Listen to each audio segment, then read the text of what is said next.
Yo,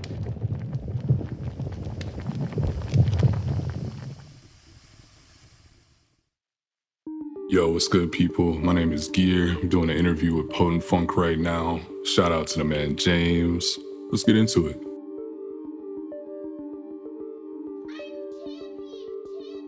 I would say whenever Ableton crashes, to be honest with you, you just spend all this time working on a project, you get into the groove of things, and then everything just crashes after that. That's one of the most painful things. So, shout out to Ableton though, it definitely has served me well for a long time. I think I learned a lot about how I produce while I was using it, but definitely time for me to move on at this point. So, let's see.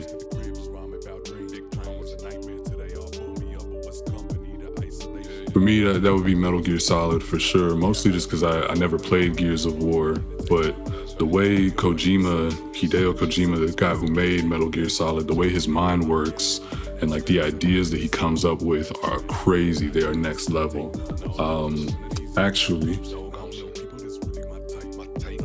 I have one of his books, The Creative Gene. It's a really, really good read. It's a lot of like essays and stuff that have inspired him just kind of throughout his career and through his process. It kind of goes into detail about, how certain works have influenced him over time. And I think that's a really helpful thing to have, especially for people who might be a little stuck. I think that it's common to say that inspiration can come from anywhere, but you read this book and you're like, oh, this is where he got this from. Like it could be anything that I kind of connect with, that I use as a source of inspiration. So shout out to him for that one. He's a legend for sure.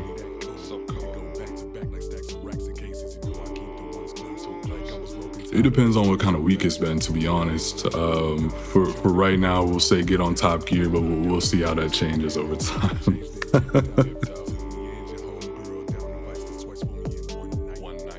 Man, definitely drum and bass for sure. Mostly just because I have this really special connection to it from such a young age. So I was about 5 or 6 years old, and I think Bomberman Hero had just come out, and that was like one of the most fun games that I had played at the time. But I distinctly remember the soundtrack. N64 has some bangers on there, but listening to that, I hear the Amen break for the first time and I am immediately just like, yo, what is this track? Like, what kind of music is this? I need to know. And, living in Texas, growing up here in Texas, it's one of those things like, it's a lot of hip hop, a lot of rap, a lot of soul, blues, jazz, Motown, just the stuff my parents would put on in the car. And, being 6 years old at that time, you can't really Google what this is. Google wasn't really that prominent. Home internet wasn't really much of a thing. So, it was kind of like tough to figure out what this was until I turned like 13, maybe 14. And I heard it on Newgrounds of all places, was kind of where I stumbled into it again under the drum and bass genre rather than jungle, but still that tempo, that sort of pattern of drums, that was definitely what drew me to it. So, yeah, long story short, drum and bass.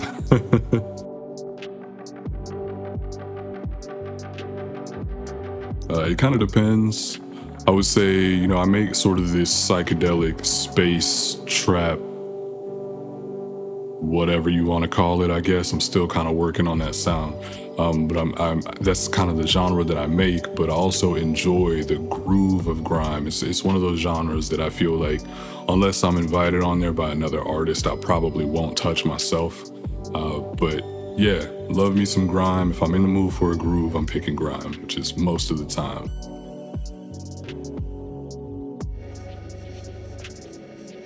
I'm gonna say Forgotten Forever.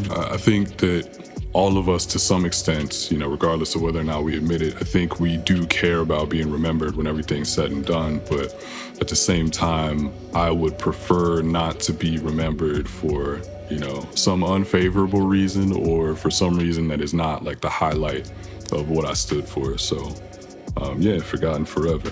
That's one of those deep, like existential ones for sure.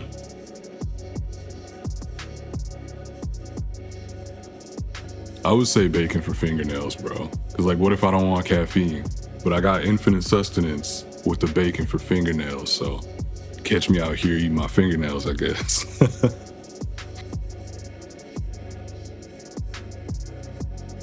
Man, this would have been 2014, 2015, I think. Closer to 2014. So this would have been 2014 at Grayscale, Dream of Clean dropped Grayscale. When I was listening to that album and I heard Sometimes, I think when I heard it, that was one of the ones when I was like, yo, this sounds very different to not only the rest of the project, but just like most of the music that I've heard in general. So looking at Some Guy, shout out to him by the way, but looking at Some Guy, you know, we eventually connect later on and I asked him to just mix and master this project that I had coming out on a former label. Shout out Allied Music Group, just by the way, all the homies. But yeah, he mastered it and he was like, yo, I'm gonna snatch you up from here. He basically just took me, because he enjoyed it so much, he just took me and put me right on the roster. So shout out to him for that one. Definitely has opened a lot of doors for me.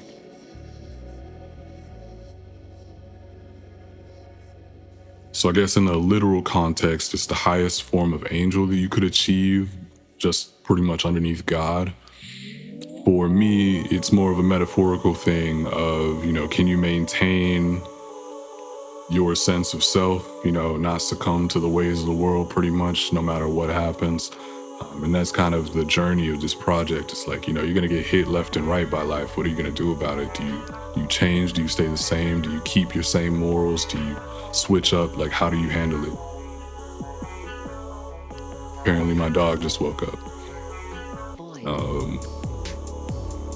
Bro, it's like 2 in the afternoon. Go get a job. Yeah.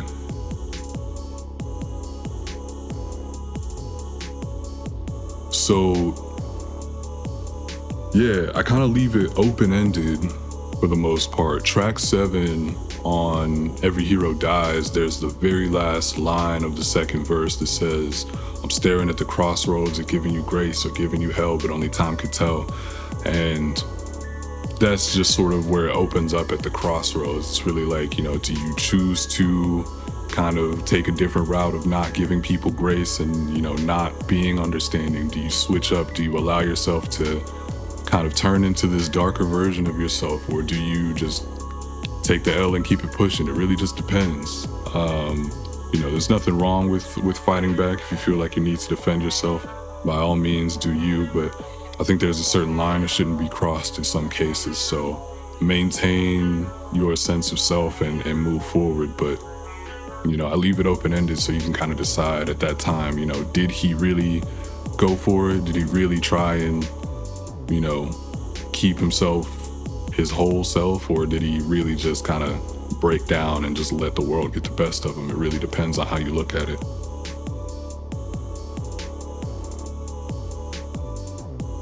Yeah, back then I definitely had my head in the clouds a lot. I was a big dreamer, and it was one of those things for me where it was like, it doesn't matter what the plan is. I don't need a plan. I'm just gonna go do the thing that I need to do and get it done.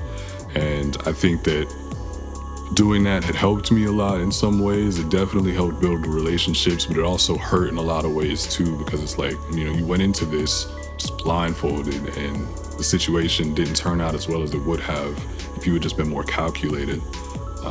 Definitely was a lot more trusting of people as well. It's like, you know, no matter who you are, I accept you as the homie just right off the bat. And now, not to say that I'm the polar opposite, but I'm very different. I'm incredibly calculated these days on how I try to move.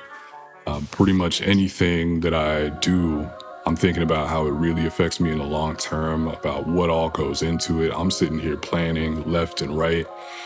And beyond that, you know, just in the aspect of trusting people, it's like, you know, we can be cool, but at a distance for most people, you know, like, it just is what it is. Just a lot of bad situations kind of put me in some bad spots, but also some of those were kind of my own undoing. So just kind of depends.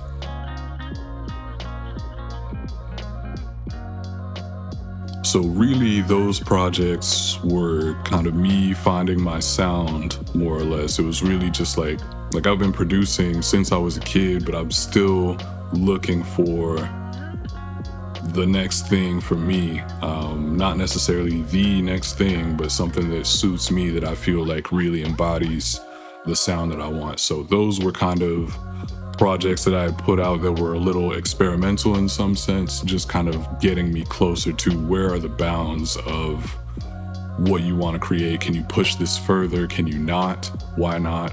And it's really just this big exploration kind of thing, you know, just trying to figure out what is the thing that you want to make first and foremost. Second of all, you know, eventually you get to the point where you put that out in the form of SERAPH. So that's kind of how it all built up.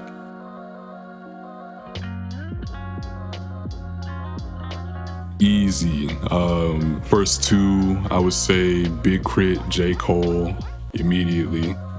Those are some great producers. I know that there's, you know, I know a lot of people would say Alchemist and, you know, Ninth Wonder, a lot of really, really well respected people, Madlib. But for me, I think in terms of my sound and where I would go, I think it's those two to start. Non-US, I would say like Invaders. We did a project together. It went really well. Just a single track that we had done together, but it went great. I loved the way it sounded. There were no hiccups whatsoever in the process. It just went so smoothly. And then, yeah, last one, man, Forrest DLG for sure. The way this man produces is just like, it's like he knows every sound that I want to hear. He pulls it out of his own brain and then just makes it. This man is a magician, I swear. So shout out to him.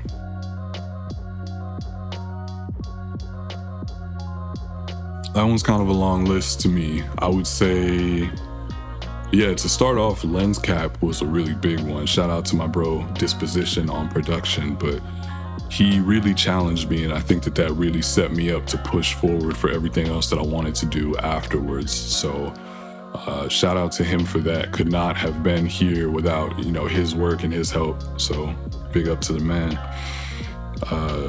What else? Danger is a really good one. Being on a track with Pav and Shapes is just incredible. Shapes really did his thing on production, and, you know, with Pav, I had been listening to Foreign Beggars since young, basically, since I was like a teenager. So to grow up, you know, 20-something, late 20s, and, you know, this person that you've listened to for forever hits you up to do a verse, like, I'm all for it. And then, of course, it just turned out so well. So shout out to the man. I'll keep it short. Third one, Main Man Syndrome for sure. First time I had ever been to London, first time meeting all the homies in person from overseas, like, that was a big moment for me. It was something I wanted to make happen for a long time. So big up to all the boys over there. Definitely helped me with kind of showing, like, yeah, you can just do your thing as a Texas rapper, you know, kind of going alongside these people in the UK. It's an incredible thing.